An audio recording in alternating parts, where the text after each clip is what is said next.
이 이야기는 서울 강남에 살고 있는 70세 김수철 할아버지의 이야기입니다. 평범한 화요일 오후였습니다. 수철은 통장 정리와 생활비를 찾기 위해 강남역 4번 출구 우리은행을 찾았어요. 언제나 그렇듯 조용한 발걸음으로 은행 안으로 들어갔습니다. 창구에는 젊은 여직원 이서현이 앉아 있었어요. 안녕하세요, 어르신. 오늘은 날씨가 많이 덥지요? 수철은 통장과 신분증을 건네며 말했어요.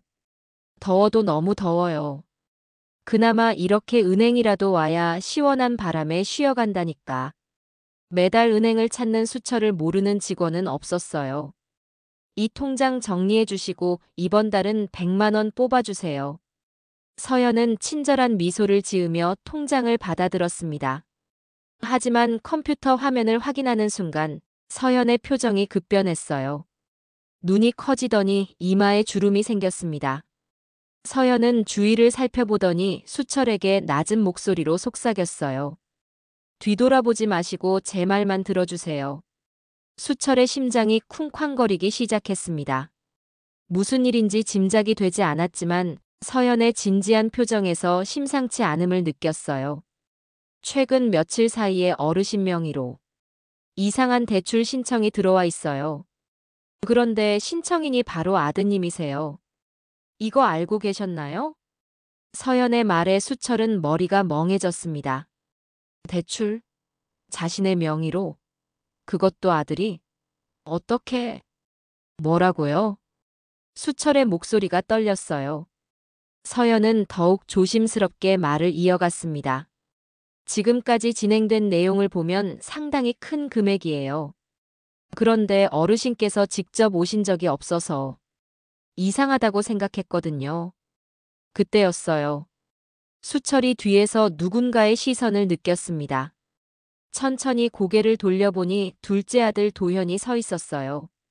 도현은 아버지와 눈이 마주치자 급하게 시선을 다른 곳으로 돌렸습니다. 수철의 온몸에 식은땀이 흘렀어요.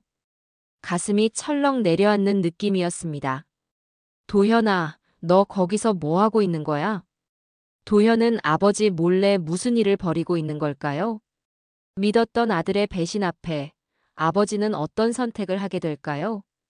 숨겨진 재산, 드러나는 탐욕, 그리고 밝혀지는 과거의 비밀. 지금부터 김수철 할아버지의 이야기를 시작합니다. 수철은 젊은 시절 정말 무일푼에서 시작했어요. 하루하루 땀 흘려 일하며 작은 돈을 모으고 또 모았습니다. 밤늦게까지 일하고 새벽에 일어나 다시 일터로 향하는 삶을 수십 년간 반복했어요. 그렇게 평생을 바쳐 일한 결과 수철은 상당한 재산을 모을 수 있었습니다. 하지만 이상한 점이 있었어요. 자식들에게는 단 한 번도 자신의 진짜 재력을 말하지 않았던 거예요. 왜 그랬을까요? 수철은 돈이라는 것이 사람의 마음을 어떻게 바꾸는지 너무나 잘 알고 있었거든요. 젊은 시절 사업을 하면서 수많은 사람들을 봤어요. 돈 때문에 형제가 원수가 되고 부모와 자식 사이가 틀어지는 모습을 수없이 목격했습니다. 돈은 사람을 바꿔. 특히 자식들한테는 독이 될 수도 있어. 수철은 늘 이렇게 생각했어요. 그래서 검소한 생활을 유지하며 자식들에게는 평범한 가정의 아버지처럼 보이려 노력했습니다. 수철의 자녀는 3명이었어요. 첫째 딸 김선영은 의사가 되어 자립적인 삶을 살고 있었습니다. 선영은 어려서부터 공부를 잘했고 스스로 길을 찾아가는 아이였어요. 수철은 선영을 볼 때마다 뿌듯함을 느꼈습니다. 막내 아들 김진우는 38살이었어요. 진우는 아버지를 많이 닮았습니다. 성실하고 우직한 성격에 무엇보다 아버지를 진심으로 존경했어요. 진우는 작은 회사에 다니면서도 불평 한 번 하지 않았습니다. 오히려 바닥부터 차근차근 배워가며 자신만의 길을 만들어가고 있었어요. 아버지처럼 살고 싶어요. 정직하게, 성실하게요. 진우가 가끔 이런 말을 할 때면 수철의 가슴이 따뜻해졌습니다. 하지만 둘째 아들 김도현은 달랐어요. 45살인 도현은 어려서부터 남과 비교하며 자란 아이였습니다. 친구들보다 좋은 옷을 입어야 하고 더 비싼 물건을 가져야 직성이 풀렸어요. 도현의 아내 역시 마찬가지였습니다. 명품 가방에 외제차, 비싼 옷가지들로 치장하며 살았어요. 도현은 아내의 요구에 맞춰주려고 무리한 사업을 벌이기 시작했습니다. 이번에는 정말 대박 날 거야. 그러면 우리 가족 모두 잘 살 수 있을 거야. 도현은 늘 이런 말을 입에 달고 살았어요. 하지만 현실은 그렇지 않았습니다. 무리한 사업 확장과 허세 가득한 투자로 인해 도현의 빚은 눈덩이처럼 불어나고 있었어요. 수철은 이런 도현을 보며 마음이 아팠습니다. 하지만 직접적으로 나서서 도와주지는 않았어요. 돈으로 해결해주면 도현이 더욱 의존적이 될 것이라고 생각했거든요. 가족들이 모이는 명절이면 겉으로는 화목해 보였습니다. 하지만 수철은 느끼고 있었어요. 가족 사이에 서서히 균열이 생기고 있다는 것을요. 도현은 아버지를 볼 때마다 답답해했어요. 아버지가 좀 더 넉넉하게 도와주시면 좋을 텐데라는 생각을 숨기지 못했습니다. 반면 진우는 형이 너무 욕심이 많은 것 같아라며 걱정스러워했어요. 수철은 밤늦게 혼자 앉아 생각에 잠기곤 했습니다. 내가 평생 모은 이 돈이 과연 자식들에게 도움이 될까? 아니면 독이 될까? 복잡한 마음이었어요. 사랑하는 자식들을 위해 모은 돈이었지만 그 돈 때문에 가족이 흔들릴 수도 있다는 두려움이 있었습니다. 특히 도현의 변화를 지켜보면서 수철의 걱정은 더욱 깊어졌어요.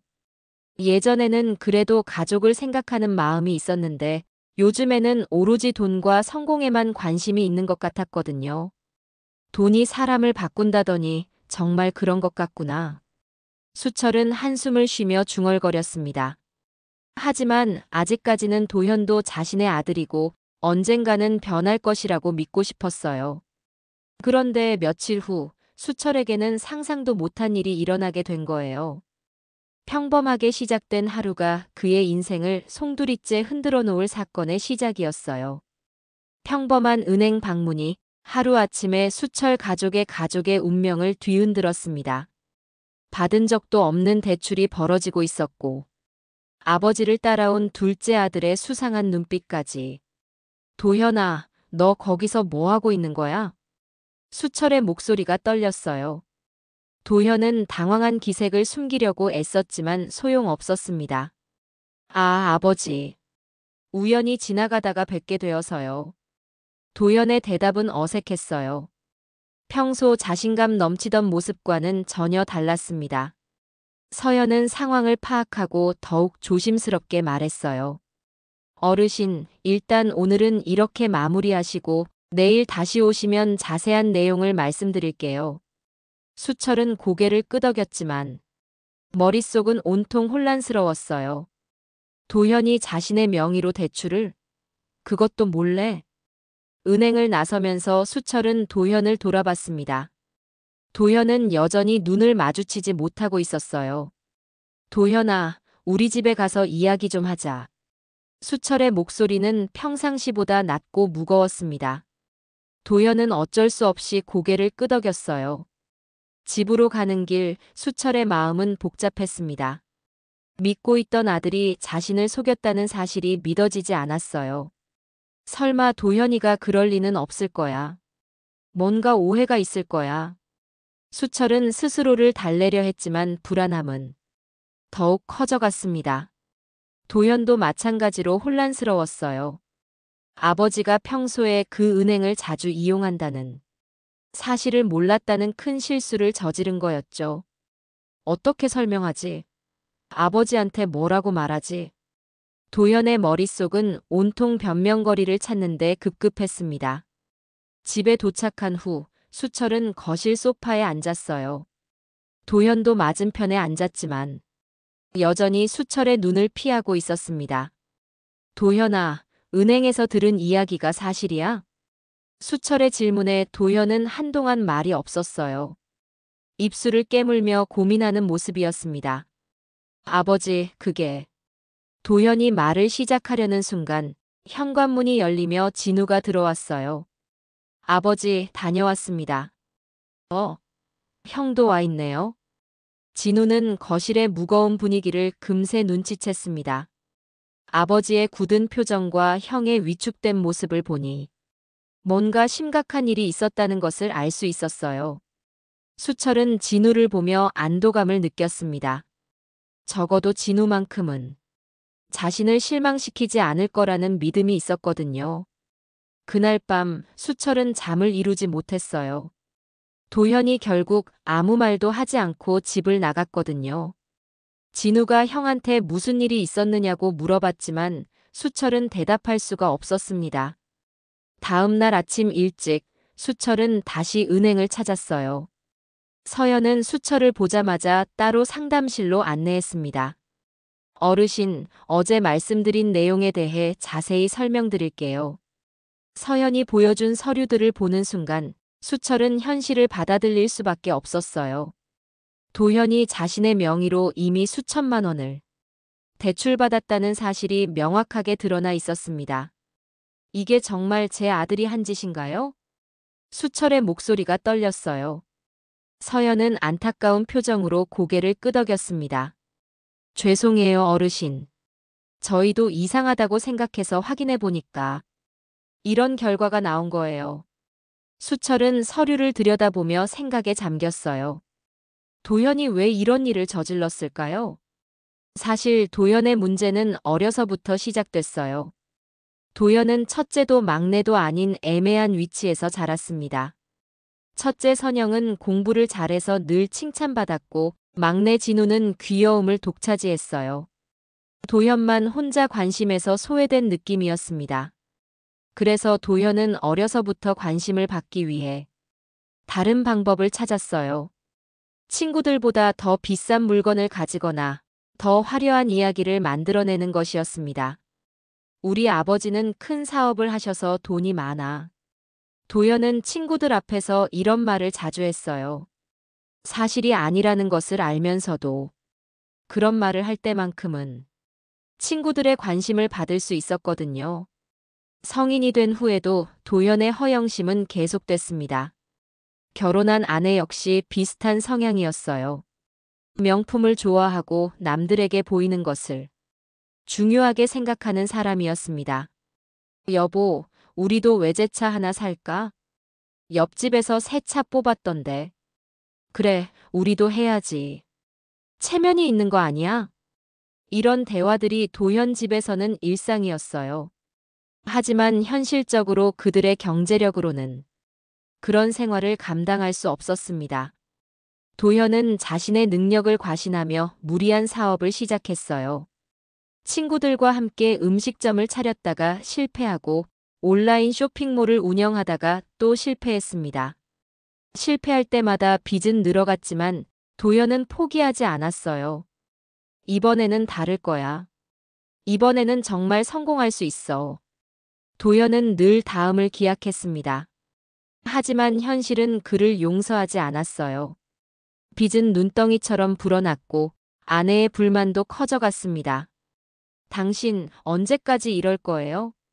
다른 집들은 다 잘 사는 것 같은데 우리만 이래요? 아내의 원망 섞인 말에 도현은 더욱 조급해졌습니다. 그러던 중 우연히 아버지의 진짜 재산 규모를 알게 된 거예요. 어느 날 아버지의 심부름으로 은행에 간 도현은 실수로 수철의 계좌 잔고를 보게 됐습니다. 그 순간 도현의 세상이 뒤바뀌었어요. 이렇게 많은 돈이 있었다고? 그런데 왜 우리한테는 한 푼도 안 도와주셨지? 도현은 분노와 배신감을 동시에 느꼈습니다. 자신이 이렇게 힘들게 살고 있는데 아버지는 거액의 돈을 숨기고 있었다니요. 처음에는 정직하게 아버지께 도움을 청할 생각도 했어요. 하지만 평소 아버지의 성격을 생각해보니 쉽게 도와줄 것 같지 않았습니다. 아버지한테 말씀드려봤자 잔소리만 들을 거야. 그냥 내가 알아서 해결하자. 도현의 마음속에 그릇된 생각이 자리 잡기 시작했어요. 어차피 나중에 상속받을 돈이니까. 미리 써도 괜찮다는 억지 논리였습니다. 그래서 도현은 아버지 몰래 대출을 받기 시작한 거예요. 처음에는 작은 금액이었지만 점점 대담해졌습니다. 위조 서류까지 만들어가며 더 많은 돈을 빼내려고 했어요. 어차피 내 돈이야. 미리 쓰는 것뿐이야. 도현은 스스로를 합리화했습니다. 하지만 마음 깊은 곳에서는 자신이 잘못하고 있다는 것을 알고 있었어요.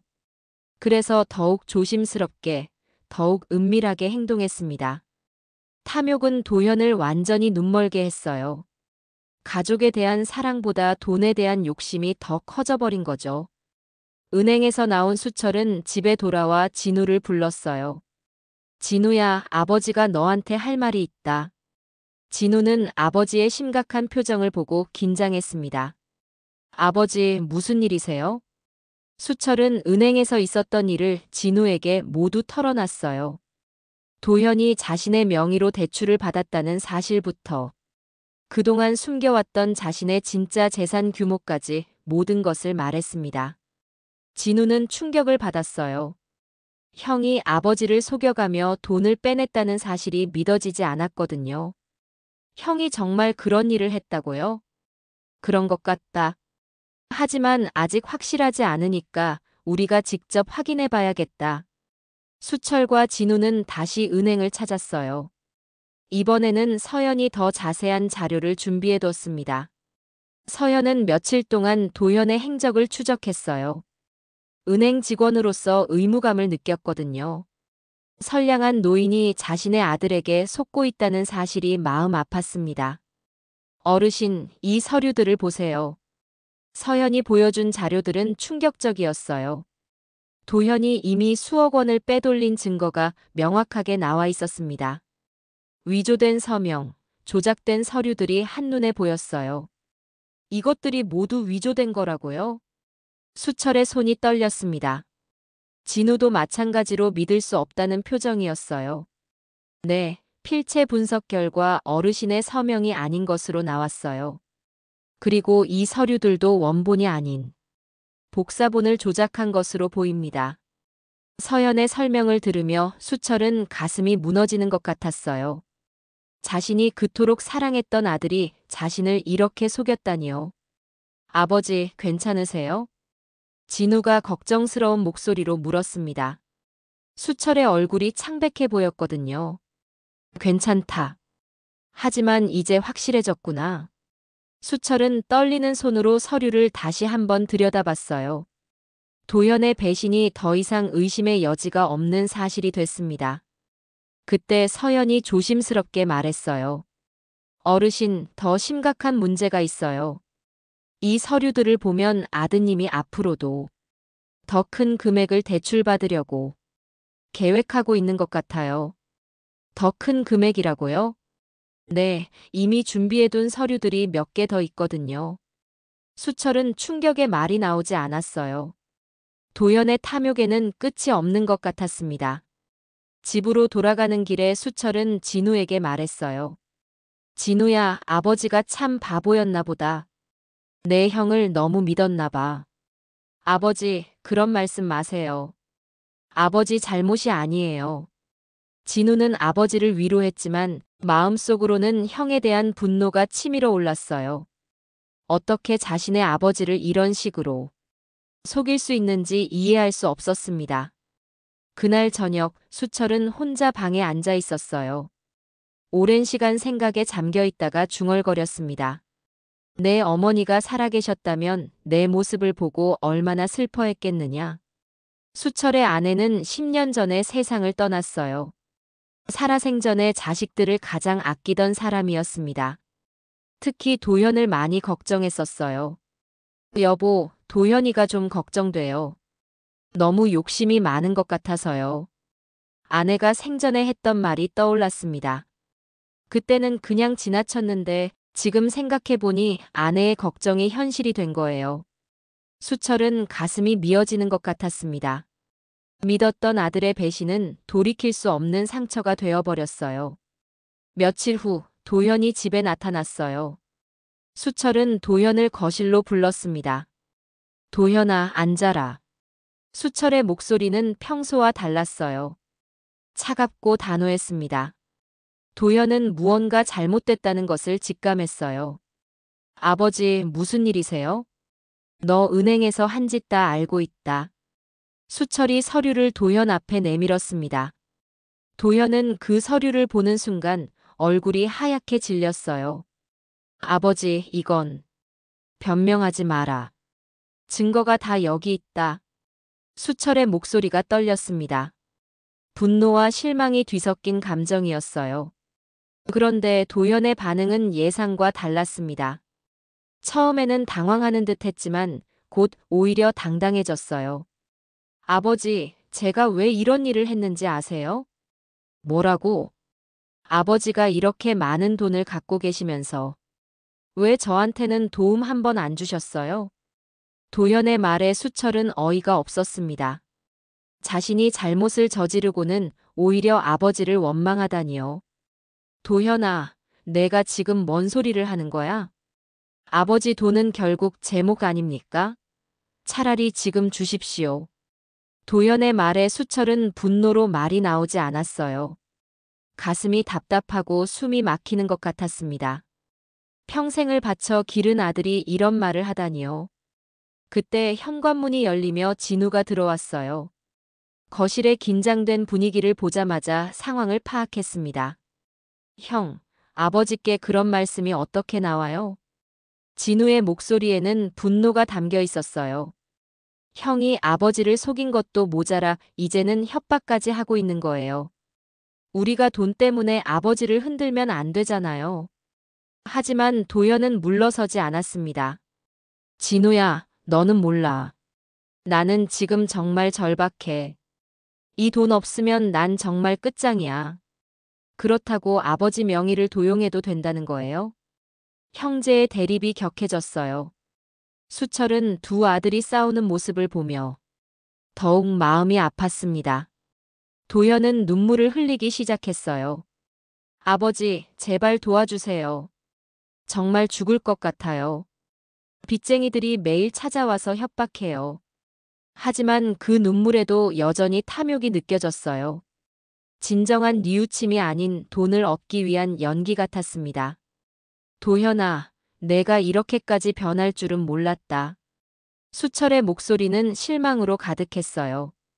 그날 밤 수철은 잠들 수 없었습니다. 계속해서 한 가지 생각이 머릿속을 맴돌았어요. 내가 이 아이를 어디서부터 잘못 키웠을까? 어린 도현의 모습이 떠올랐습니다. 천진난만하게 웃으며 아빠라고 부르던 아이가 이렇게 변할 줄 누가 알았겠어요. 수철은 자신을 탓했습니다. 혹시 너무 엄격하게 키웠나? 아니면 너무 방치했나? 돈을 숨긴 것이 잘못이었나?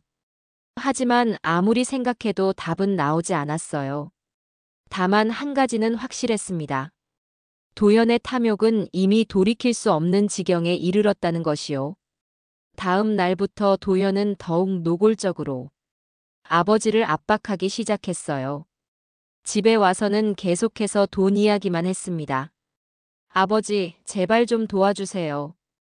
이 돈 없으면 난 정말 끝장이에요.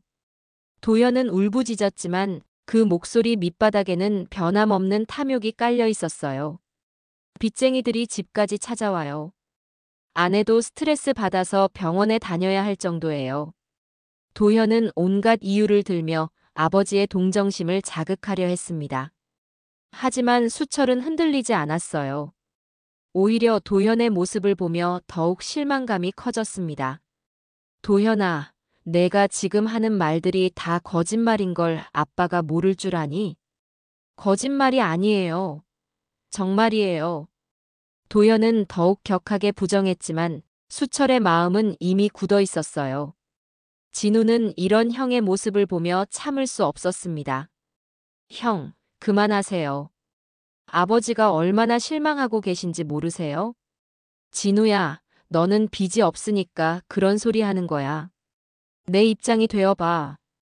그렇다고 아버지를 속이고 협박해도 된다는 거예요?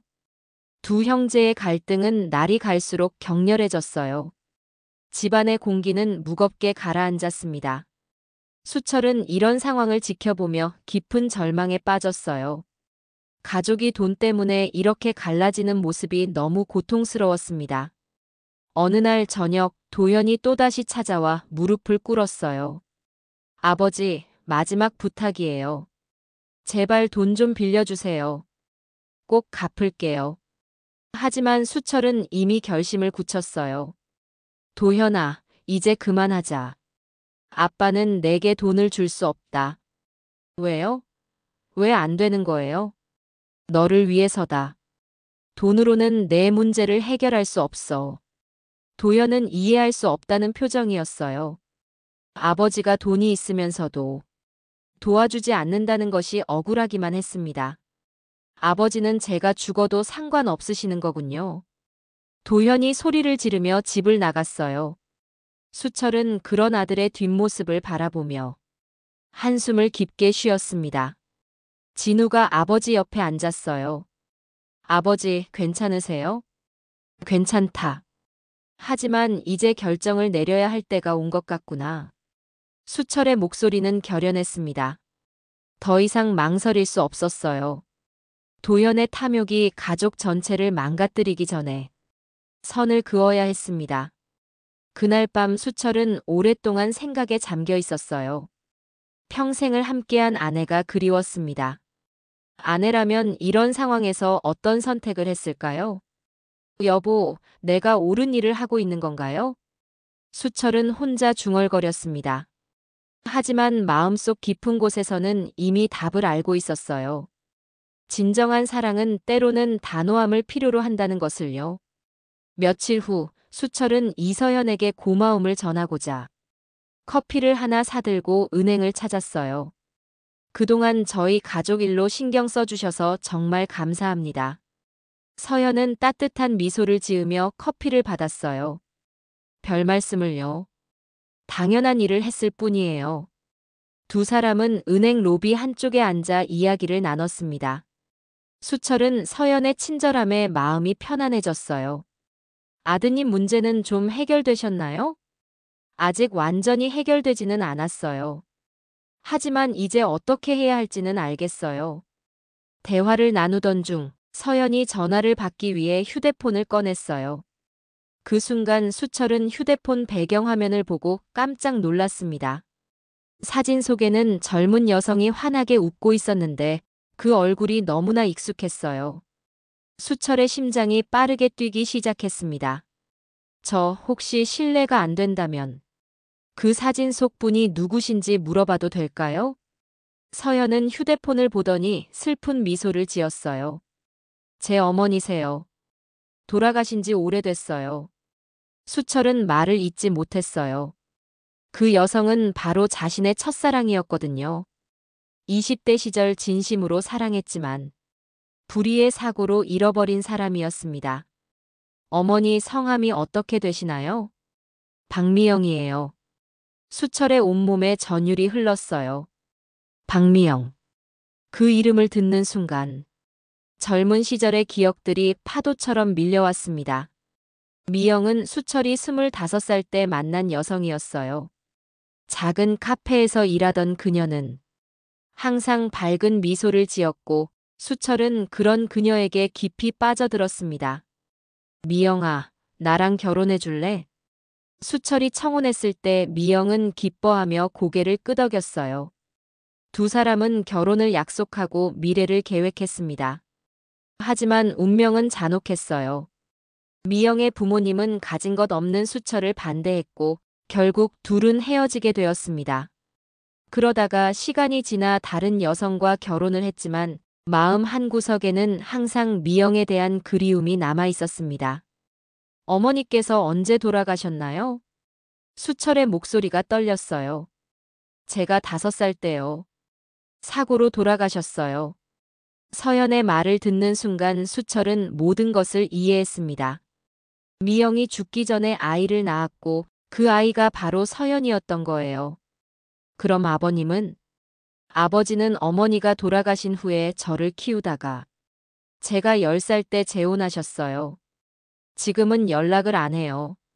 서연의 말에 수철의 가슴이 미어졌습니다. 사랑했던 여인의 딸이 이렇게 혼자 살아왔다니요. 혹시 어머니께서 생전에 수철이라는 사람 얘기하신 적 없나요? 서연은 잠시 생각하더니 고개를 끄덕였어요. 있어요. 어머니가 항상 말씀하셨어요. 수철이라는 분이 정말 좋은 사람이었는데 만날 수 없게 됐다고요. 수철의 눈에 눈물이 맺혔습니다. 미영이 자신을 기억하고 있었다는 사실이 감동적이면서도 슬펐어요. 제가 바로 그 수철입니다. 서연은 깜짝 놀랐어요. 어머니가 그토록 그리워했던 그 사람이 바로 눈앞에 있다니요. 정말요? 네, 정말입니다. 당신 어머니는 제 첫사랑이었어요. 두 사람은 한동안 말없이 서로를 바라봤어요. 운명의 인연이 이렇게 다시 이어진 거였습니다. 그때 은행 입구로 진우가 들어왔어요. 아버지를 만나러 온 거였습니다. 아버지, 여기 계셨구나. 진우는 아버지 옆에 앉은 서연을 보고 인사했어요. 안녕하세요. 안녕하세요. 진우 씨죠? 서연도 밝게 인사했습니다. 수철은 두 사람이 인사를 나누는 모습을 보며 묘한 감정을 느꼈어요. 진우와 서연은 자연스럽게 대화를 나눴습니다. 두 사람 모두 진실하고 따뜻한 성품을 가진 사람들이어서 금세 친해졌어요. 서현 씨는 이 은행에서 일하신 지 오래되셨나요? 아니에요. 얼마 안 됐어요. 진우 씨는 무슨 일 하세요? 두 사람이 따뜻한 눈빛을 주고받는 모습을 본 수철은 새로운 희망을 느꼈습니다. 도현 때문에 상처받은 마음이 조금씩 치유되는 것 같았어요. 며칠 후 서연은 진우에게 연락했어요. 도현과 관련된 추가 정보를 발견했거든요. 진우 씨, 시간 있으시면 은행으로 좀 와주세요. 중요한 얘기가 있어요. 진우는 서연과 함께 도연의 행적을 다시 자세히 추적했어요. 서연의 도움으로 더 많은 증거들을 확보할 수 있었습니다. 이게 형이 지금까지 빼간 총액이에요. 서연이 보여준 자료를 보고 진우는 경악했어요. 생각했던 것보다 훨씬 큰 금액이었습니다. 이렇게 많이요? 네, 그리고 앞으로도 더 빼내려고 계획하고 있는 것 같아요. 서연은 도현이 준비해둔 추가 서류들도 보여줬어요. 모두 위조된 것들이었습니다. 이 서류들도 모두 가짜인가요?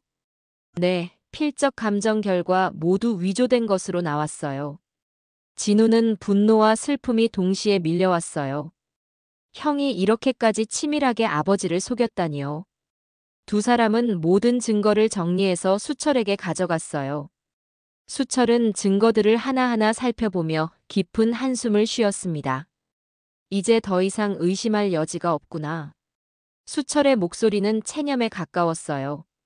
그래도 마음 한구석에서는 도현이 변할 거라는 희망을 품고 있었는데 이제는 그런 희망마저 사라졌습니다. 아버지, 이제 어떻게 하시겠어요? 진우가 조심스럽게 물었어요. 도현이와 마지막으로 한 번 더 이야기해봐야겠다. 수철은 결심한 듯 말했습니다. 그날 저녁 도현이 또다시 집에 나타났어요. 여전히 돈 이야기를 하려는 것 같았습니다. 아버지, 제 부탁 좀 들어주세요. 하지만 이번에는 수철이 먼저 말을 꺼냈어요. 도현아, 이걸 좀 보자. 수철이 모든 증거 자료를 도현 앞에 펼쳐놓았습니다. 위조 서류, 영수증, 거래 내용 모든 것이 거기 있었어요. 도현은 그 자료들을 보는 순간 얼굴이 창백해졌습니다. 더 이상 부정할 수 없는 명확한 증거들이었어요. 아버지, 이건 변명하지 마라. 모든 게 다 드러났다. 수철의 목소리에는 분노보다는 깊은 실망이 담겨 있었어요. 도현아, 돈이 너를 이렇게 삼켜버렸구나. 수철은 몸을 떨며 말을 이어갔습니다. 내 어머니가 너를 보셨다면 얼마나 가슴 아파했을까. 그 말을 듣는 순간 도현도 눈물을 흘리기 시작했어요. 하지만 여전히 자신의 행동을 정당화하려고 했습니다. 아버지, 저도 어쩔 수 없었어요. 정말 절박했다고요. 절박하면 이런 짓을 해도 되는 거냐? 수철의 목소리가 높아졌어요. 평생 도연에게 화를 낸 적이 거의 없었는데 이번만큼은 참을 수 없었습니다. 아버지를 속이고 거짓 서류를 만들고 이게 절박해서 하는 짓이냐? 도연은 아무 말도 할 수 없었어요. 모든 증거가 명확했기 때문입니다. 도연의 배신은 이제 더 이상 부정할 수 없는 현실이 되었어요. 가족의 신뢰는 완전히 무너져 버렸습니다. 다음 날 수철은 도연에게 연락해서 단둘이 만나자고 했어요.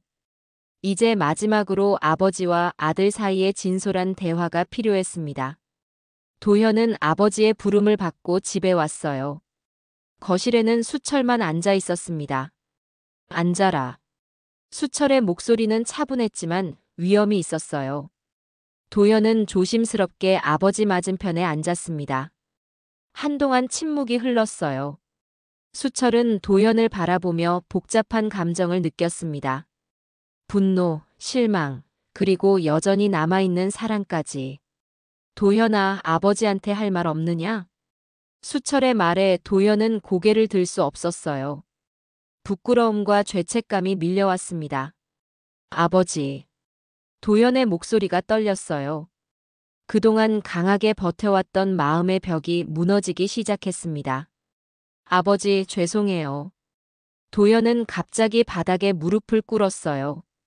그리고 눈물을 흘리며 고개를 숙였습니다. 정말 죄송해요. 제가 정말 미쳤었어요. 도현의 울음소리가 거실에 울려 퍼졌어요.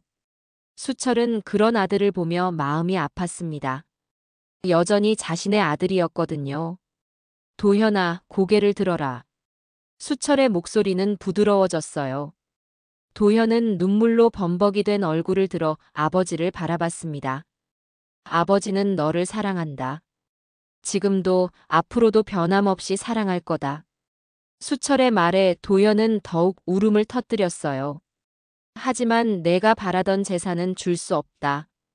수철의 목소리는 단호했습니다. 아버지로서는 널 사랑하지만 재산은 주지 않겠다. 아버지. 돈으로는 내 문제를 해결할 수 없어. 오히려 너를 더 망칠 뿐이야. 수철은 평생의 지혜가 담긴 말을 했어요. 돈이 도연을 이렇게 만들었으니 더 많은 돈을 주면 더 큰 문제가 생길 거라는 것을 알고 있었습니다. 그럼 저는 어떻게 해요? 빚은 어떻게 갚아요? 도현이 절망적인 목소리로 물었어요. 내 힘으로 해결해야 한다. 그래야 진짜 내 것이 될 수 있어. 수철의 대답에 도현은 이해할 수 없다는 표정이었어요. 하지만 아버지의 결심이 확고하다는 것을 느낄 수 있었습니다. 아버지, 정말 저를 도와주실 생각이 없으세요? 사랑은 주겠지만 돈은 주지 않겠다. 수철의 말은 명확했어요. 도현은 그제서야 아버지의 진심을 이해했습니다. 조건 없는 사랑과 돈은 별개라는 것을요. 도현은 한참 동안 울었어요. 그동안 자신이 얼마나 잘못된 길을 걸어왔는지 깨달았습니다. 탐욕에 눈이 멀어 가장 소중한 것들을 잃을 뻔했어요. 아버지, 정말 죄송해요. 제가 너무 못된 아들이었어요. 도현의 사과는 이번에는 진심이었어요. 더 이상 돈을 달라고 하지 않았습니다. 도현아, 이제라도 깨달았으니 다행이다. 앞으로는 내 힘으로 살아가거라. 수철은 아들을 끌어안았어요. 분노와 실망은 여전했지만 아버지로서의 사랑만큼은 변함없었습니다. 그날 이후 도현은 변하기 시작했어요. 아버지에게 더 이상 돈을 요구하지 않았고 스스로 해결 방법을 찾으려고 노력했습니다. 탐욕으로 가득 찬 삶은 결국 아버지의 한마디 앞에 무너졌어요. 때로는 사랑이 가장 엄격한 형태로 나타날 때가 있습니다. 그날 밤 수철은 오랜 시간 생각에 잠겨 있었어요. 도현과의 대화 후에도 여전히 마음이 무겁긴 했지만 이제 해야 할 일이 명확해졌습니다. 다음 날 아침 수철은 법무사 사무실을 찾았어요. 유언장을 작성하기 위해서였습니다. 어떻게 도와드릴까요? 유산 상속에 관한 서류를 다시 정리하고 싶어요. 수철은 신중하게 말했어요. 이번 결정이 얼마나 중요한지 알고 있었거든요. 법무사는 수철의 뜻을 들어가며 서류를 작성했어요. 수철은 둘째 도현에게는 최소한의 몫만 남기기로 했습니다. 생활에 필요한 정도의 금액만요. 나머지 재산은 어떻게 하시겠어요? 사회에 환원하고 싶어요. 어려운 사람들을 도울 수 있는 곳에 기부하겠습니다. 수철의 결정은 확고했어요. 자신이 평생 모은 재산의 대부분을 사회에 내놓기로 한 거예요. 그리고 막내 진우에게는 적당한 몫을 남기되 너무 많지 않게 해주세요. 수철은 진우에게도 과도한 재산을 물려주고 싶지 않았어요. 돈이 사람을 얼마나 변화시킬 수 있는지 도현을 통해 배웠거든요. 첫째 선영에게는 어떻게 하시겠어요? 선영이는 이미 자립했으니까 적당한 몫만 주면 될 것 같아요. 법무사는 수철의 뜻대로 유언장을 작성했어요. 수철은 서명을 하며 마음이 한결 가벼워졌습니다. 이제야 마음이 편해지는군요. 집으로 돌아온 수철은 진우에게 자신의 결정을 알렸어요. 아버지가 유언장을 다시 작성했다. 어떻게 하셨어요? 재산 대부분을 사회에 기부하기로 했어. 너희들에게는 적당한 몫만 남겨뒀고. 진우는 아버지의 결정을 듣고 고개를 끄덕였어요. 잘하셨어요, 아버지. 저도 그게 맞다고 생각해요. 진우의 반응을 보며 수철은 이 아들을 제대로 키웠다는 생각이 들었어요. 며칠 후 수철의 결단 소식이 동네에 알려졌어요. 사람들은 그의 선택에 대해 다양한 반응을 보였습니다. 김수철 씨가 정말 대단한 분이네요. 자식들에게 다 물려주는 대신 사회에 환원하다니. 요즘 같은 세상에 보기 드문 일이에요. 이웃들의 칭찬을 들으며 수철은 자신의 선택이 옳았다는 확신이 들었어요. 한편 도현은 아버지의 결정을 듣고 처음에는 충격을 받았어요. 하지만 이상하게도 분노보다는 안도감이 먼저 들었습니다. 이제 정말 내 힘으로 살아야겠구나. 도현은 스스로에게 말했어요. 아버지의 재산에 대한 기대를 완전히 포기하니 오히려 마음이 홀가분해졌습니다. 수철의 결정은 가족뿐만 아니라 주변 사람들에게도 큰 울림을 주었어요. 돈보다 중요한 가치가 있다는 것을 몸소 보여준 거였습니다. 돈보다 존엄과 믿음을 남기는 것이 진짜 유산이야. 수철은 스스로를 돌아보며 이렇게 다짐했어요. 자신의 신념을 끝까지 지켜낸 것에 대한 자부심이 있었습니다. 그의 선택은 많은 사람들에게 감동을 주었고 진정한 부모의 사랑이 무엇인지 보여주는 사례가 됐어요. 때로는 주는 것보다 주지 않는 것이 더 큰 사랑일 수 있다는 것을 증명한 거였습니다. 수철은 이제야 평생의 짐을 내려놓은 기분이었어요. 자식들에게 재산을 물려줘야 한다는 부담감에서 벗어나니 마음이 한결 가벼워졌습니다. 이제 내 인생을 정리할 때가 됐구나. 수철은 창밖을 바라보며 혼잣말을 했어요. 앞으로 남은 시간을 어떻게 보낼지 생각해보니 새로운 희망이 생겼습니다. 며칠 후 수철은 진우와 서연을 함께 저녁 식사에 초대했어요. 둘 다 자신에게 소중한 사람들이었거든요. 오늘은 특별한 날이에요. 수철은 미소를 지으며 말했어요. 진우와 서연은 무슨 특별한 일인지 궁금해했습니다.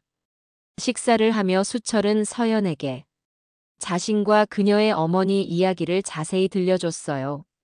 젊은 시절의 사랑 이야기, 그리고 미영을 잃은 아픔까지 모든 것을 털어놨습니다. 그래서 서연 씨를 보면 미영이가 생각나요. 정말 많이 닮았어요. 서연은 어머니에 대한 이야기를 들으며 눈물을 흘렸어요. 어머니가 그렇게 사랑받는 사람이었다는 것이 자랑스러웠습니다. 어머니가 항상 말씀하셨어요. 수철이라는 분이 정말 좋은 사람이었다고. 미영이도 저를 기억하고 있었군요. 수철의 목소리가 떨렸어요. 평생 마음에 묻어둔 그리움이 되살아났습니다. 진우는 아버지와 서연의 인연을 듣고 깊이 감동했어요. 운명이라는 것이 정말 있다는 생각이 들었습니다. 아버지, 정말 신기한 인연이네요. 그래, 이런 것이 운명인가 봐. 수철은 진우와 서연을 번갈아 보며 말했어요. 너희 둘을 보니까 참 잘 어울리는 것 같다. 갑작스러운 수철의 말에 진우와 서연은 얼굴이 빨개졌어요. 아버지, 갑자기 무슨 말씀이세요? 아니야, 그냥 보기 좋다는 얘기야. 수철은 웃으며 말했어요. 사실 며칠 전부터 두 사람이 서로에게 특별한 감정을 갖고 있다는 것을 눈치챘거든요. 서연 씨, 우리 진우 어때요? 성실하고 착한 아이예요. 수철의 농담 반 진담 반인 말에 서연도 웃음을 터뜨렸어요. 네, 정말 좋은 분이세요. 진우는 부끄러워하면서도 서연의 대답에 기뻐했어요. 진우야, 서연 씨 같은 좋은 분 놓치면 안 돼. 아버지, 너무 급하게 그러시면. 하지만 진우의 목소리에는 거부감보다는 설렘이 더 많이 담겨 있었어요. 수철은 두 젊은이를 바라보며 흐뭇해했습니다. 도현 때문에 상처받았던 마음이 서서히 치유되는 것 같았어요. 너희 둘이 함께라면 내 인생의 빈자리가 채워질 것 같아. 수철의 진심 어린 말에 진우와 서연은 감동했어요. 아버지께서 허락해 주신다면. 진우가 조심스럽게 말을 시작했어요. 서연 씨와 좀 더 알아가고 싶어요. 저도 그래요. 서연도 수줍게 대답했어요. 수철은 두 사람의 고백을 듣고 환하게 웃었습니다. 그럼 됐어. 아버지가 응원할게. 그 순간 세 사람 모두 따뜻한 행복을 느꼈어요. 배신과 상처로 얼룩졌던 시간들이 새로운 사랑과 희망으로 채워지는 것 같았습니다. 몇 달 후, 진우와 서연은 정식으로 사귀기 시작했어요. 수철은 두 사람이 함께하는 모습을 보며 진정한 만족감을 느꼈습니다. 미영아, 우리 딸이 좋은 사람 만났어. 내가 보고 싶어 하던 그 진우 말이야. 수철은 혼자 있을 때 돌아간 연인에게 말을 거는 것처럼 중얼거렸어요. 도현도 조금씩 변화하고 있었어요. 아버지에게 더 이상 돈을 요구하지 않았고 자신의 문제를 스스로 해결하려고 노력했습니다. 쉽지 않은 과정이었지만 점점 진전을 보이고 있었어요. 아버지, 정말 죄송했어요. 이제야 아버지 마음을 알 것 같아요. 어느 날 도현이 찾아와 진심으로 사과했어요. 예전과는 달리 탐욕이 아닌 진정한 뉘우침이 담긴 사과였습니다. 도현아, 이제라도 깨달았으니 다행이다. 수철은 아들을 따뜻하게 받아들였어요. 가족의 상처는 완전히 아물지는 않았지만 적어도 치유의 과정이 시작됐습니다. 수철의 현명한 선택이 가족 모두에게 새로운 시작을 만들어준 거였어요. 수철은 자신의 삶을 돌아보며 미소 지었습니다. 돈보다 소중한 것들을 지켜낸 것에 대한 자부심이 있었어요. 배신과 상처를 넘어선 결말. 수철의 삶은 진정한 사랑과 가족의 의미로 완성되었어요. 돈이 아닌 사랑으로 이어진 새로운 가족의 모습에서 그는 진정한 행복을 찾았습니다. 마지막으로 수철은 창밖을 바라보며 깊은 만족감을 느꼈어요. 평생을 바쳐 일군 재산을 사회에 환원하고 자식들에게는 진정한 사랑의 의미를 가르쳐 준 것. 그것이 바로 자신이 남길 수 있는 최고의 유산이었습니다. 이번 이야기는 여기서 마치겠습니다. 좋아요와 구독은 제가 영상을 만드는데 큰 힘이 됩니다. 오늘도 행복하세요. 감사합니다.